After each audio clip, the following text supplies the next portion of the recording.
9 years. That's how long it's taken to finish Stranger Things. In other words, the show's lasted longer than World War II. That's an actual article I saw yesterday. Anyway, to celebrate the show coming to an end, I'm gonna attempt to recreate it. So, for the next few days, I'll be turning my house into my very own Netflix studio, as I try to replicate 3 iconic moments from different episodes. I'll be using household items, crazy new cameras, and simple DIY techniques to see if I can replicate Netflix's most popular show from the comfort of my own home. Thank you, Anti-Gravity, for sponsoring this video. We're starting with the Coke can. This is one of the most memorable scenes in season 1. It's kind of scary, it looks awesome, and it's one of the first times that we see Eleven showcase her powers. After doing a little bit of research, I found out that they actually filmed this scene practically, which is insane. If you don't know what that means, don't worry about it. I'm gonna tell you. A practical effect is done in real life without the use of editing software. Because CGI wasn't really a thing yet, a lot of older movies rely heavily on practical effects. And because Stranger Things is set in the 80s, the filmmakers wanted to use some techniques that would have been possible during that time. So instead of animating a fake can with CGI, the crew ran a vacuum pipe under this table and attached it to the bottom of the can. When the air was sucked out through the vacuum pipe, the can crumpled like paper. That method is really cool, but I can't do it. The only vacuum I own is a Bissell CleanView 4000, and I haven't tested it, but I'm guessing it's not strong enough to suck the air out of a Coke can.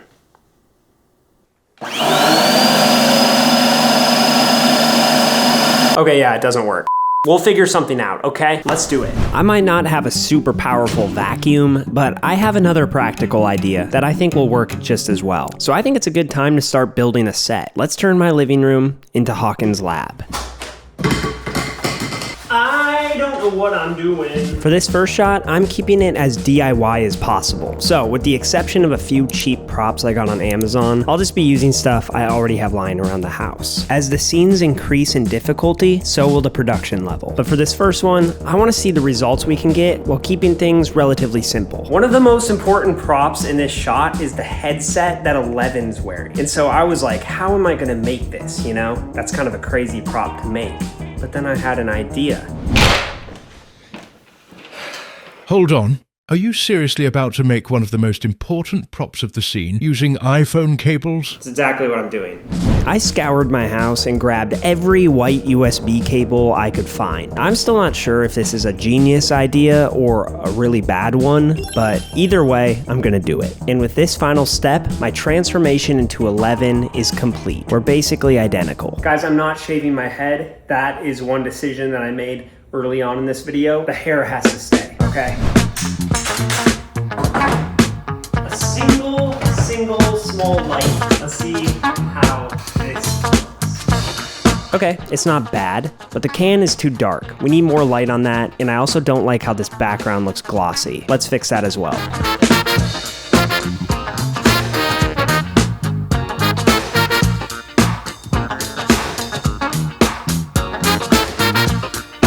All right, that's better, but the background still kind of looks glossy. Okay, this might be a horrible idea, but I just thought maybe if I put flour on the wallpaper, it will make it look more dirty and less reflective. Whoa, it almost looks like mold. It's kind of disgusting, but it makes the wall look older for sure. It also looks like my Bissell CleanView 4000 is gonna come in handy after all, just for different reasons. But I'll get to that later. Now that the set is finally ready, it's time to start filming.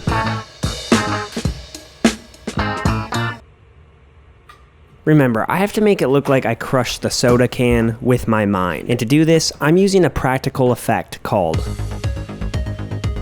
You've probably seen stop motion used in movies before, but to help jog your memory, here's what it looks like. Beautiful, slightly choppy animations that are usually done with Legos or puppets. The whole point of stop motion is to make inanimate objects come alive. And this is done by taking a series of photos of the object in different positions and skipping through them quickly. Kind of like those old flip books we had as kids. And honestly, that's all I'm doing with the Coke can. Taking a series of photos as I slowly crush it. Once I have my shots, I toss them into my editing software, line them up, and boom, they come to life. With some simple movie magic, scene 1 is nearly complete. And just so you know, I'm gonna reveal all 3 of the final scenes at the end of the video. So while Editing Isaac works on this one, let's travel across the country to film scene number 2. Biking in the Upside Down. For this shot, I'm going back to my hometown. You see, growing up here, I didn't have all that much to do. Similar to the cast of Stranger Things, I spent most of my days just biking around my neighborhood. So, it only felt right to come back here to capture this shot of the kids biking. And speaking of kids, I found actors. Woo!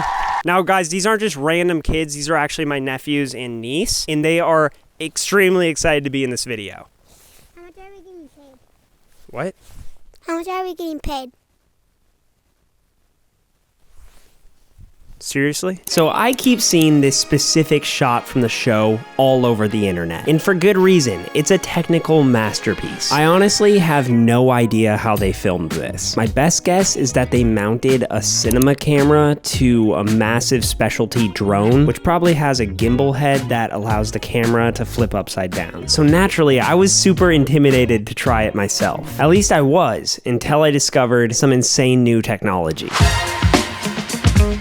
Okay, so for over a month, I've been brainstorming on how I can achieve this shot. And I think I found the only way possible, and it's with this. This is the Anti-Gravity A1, and it is the world's first 360-degree drone. I'm gonna be honest, this drone doesn't feel like a normal drone. The second I put on the goggles, I got fully immersed into what I was filming. It feels like I'm a bird flying around with an 8K camera. All right, so the plan is that the kids are gonna bike down the road, and as they're biking, I'm gonna fly the drone directly over top of them. Once we got the shot, I'll put it into my computer and then match the footage so that it looks just like the show. All right, guys, the drone is in the air. When I call action, I want you guys to just start biking and then I'll follow over top of you, okay? All right, Simon, let's go.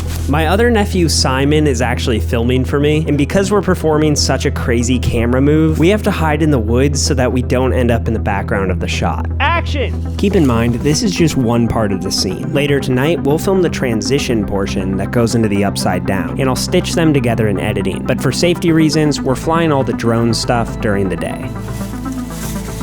Oh gosh, they're going quick. Cut! Cut! I need you guys to go a little bit slower because I want all of you lined up pretty close together. Still quick, but maybe half that speed. All right, this is take 2. Action!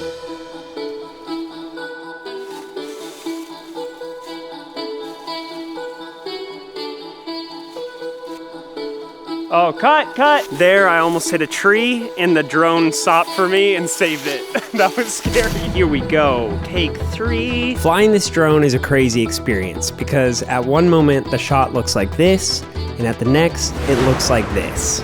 And all I have to do is fly it in a straight line. Because the 360 cameras capture every angle, I can adjust all the camera movement in the Anti-Gravity Studio app. Also, this thing has some crazy algorithm that automatically stitches out the drone, so you can never see it in any of the shots. How they packed this much technology into a 249-gram drone is beyond me. Guys, I feel good about this one. If you bike fast, if you bike fast, if you bike fast, if I fly right, we're gonna be perfect. What could go wrong? A lot. Okay, whatever. No one believes in me. But Ivan's right, because even though the drone's easy to fly, there's a lot of moving parts. Also, we're filming in the woods, so there's a lot of trees. Cut! Man, that tree is killing me. It's so hard to hear you say cut. Good note, Ivan. I'll be louder, okay? I'm gonna leave the drone there. You'll start from here again. Action. Cut! Might have gone too fast. Sorry, guys, this is the telephone line. Take 10. Here we go. What I think we can do is I'll do it again, and then I'll try to get the drone even lower to the ground. Take 11. Action. All right, you can't make this stuff up. It just so happened that take 11 was our best one. Coincidence? Bro. I think not. That has to be it. You got it? I got so close. Oh my goodness. Now, it's time to wait for the sun to go down so we can get the second half of this shot. Remember, I'm stitching the two together to pull off this transition effect. And if all goes to plan, we'll have pulled off a sequence that just a couple months ago, I thought was impossible to do. This is crazy.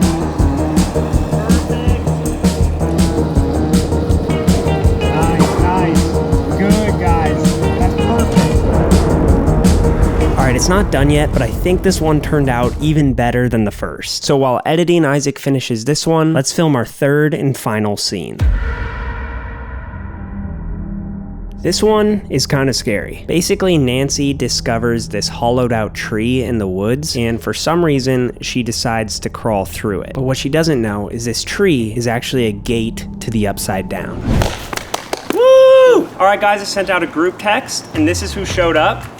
I should have enough people to get the shot. We'll see what happens. Believe it or not, this actually isn't a real tree from the Upside Down. Shocking, I know. It's actually one of those rubber trash cans that they sell at Home Depot. And I made it look like a tree. It was actually a crazy process to make this thing. So before we start filming with it, let's rewind and I can show you what I'm talking about. All right, you're just gonna have to trust me with this one. I know it looks like I just have a random pile of stuff. However, listen to me closely.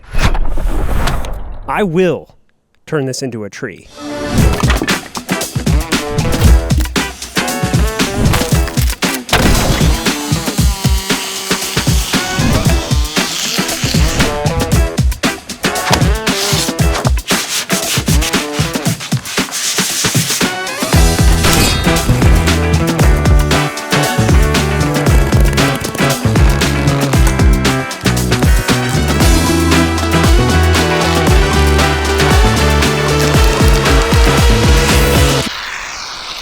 This part feels like I'm decorating a cake, except I'm just using spray foam instead of icing. But as long as I don't get it on my skin, I'll be fine. This stuff is almost impossible to remove. Oh no, that's not good. Oh, I need to go wash this off.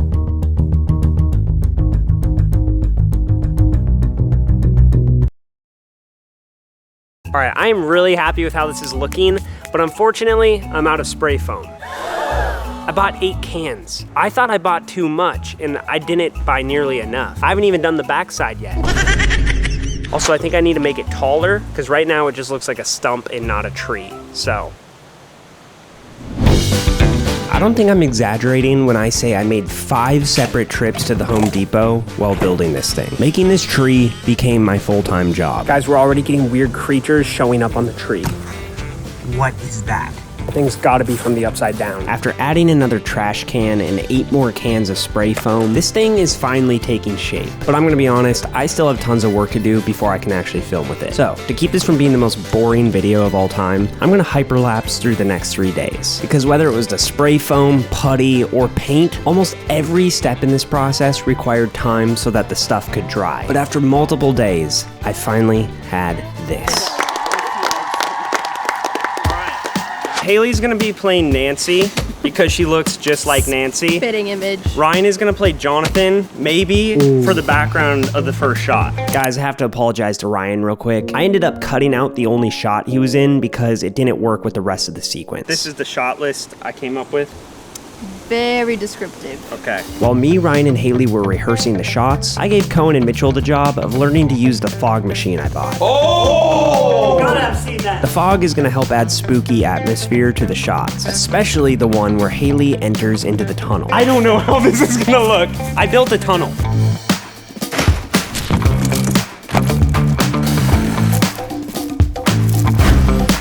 You have to crawl through this. Awesome. The reason I made the tunnel is to mimic this shot of Nancy trudging into the Upside Down. When I combine the tunnel shot with the shot of Haley entering the tree, it should feel like she's being transported into a different dimension. What is that?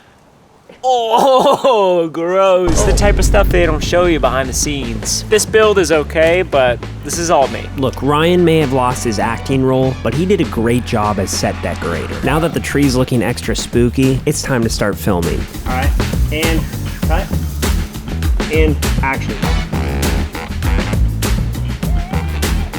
Oh, back's a little sore from that one. That was this one. Boom, boom. All right, so far, so good. Combination of the lantern and the fog made these shots look really cool. In the actual show, Nancy has a flashlight, not a lantern, but I do not own a flashlight. I looked everywhere for one. So we're using a lantern instead. So that right there, that's what we need from Haley. We need this. And action.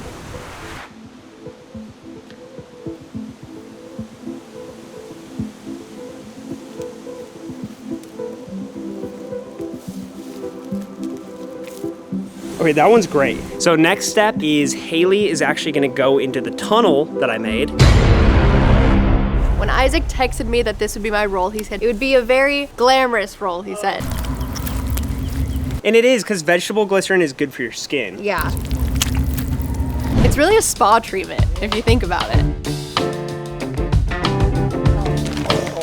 Okay, I think it's enough. All right, I feel bad Haley has to crawl through this, but the more vegetable glycerin I add, the better it looks. However, I can only stand by this light for so long because I'm getting attacked by bugs. Either we get the shot or we don't. I didn't build this tunnel for nothing.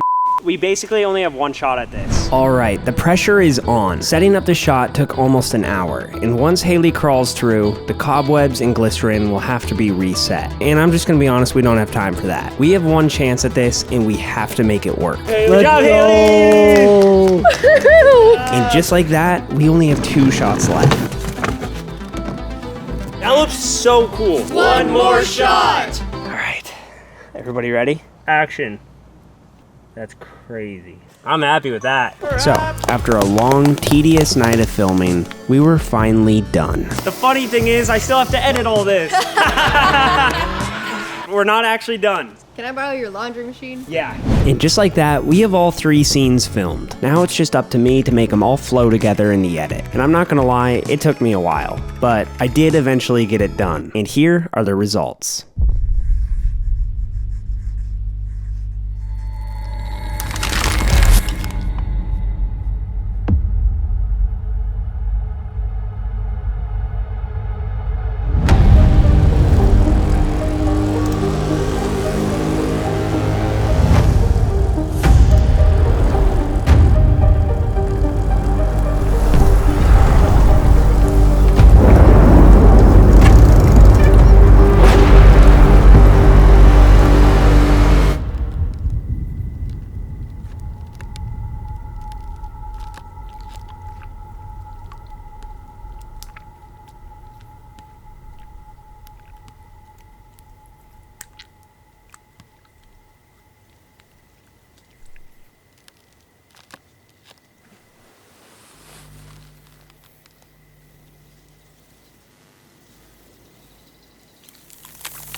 As always, thanks so much for watching, and if you want to try the anti-gravity A1 for yourself, you can click my link in the description.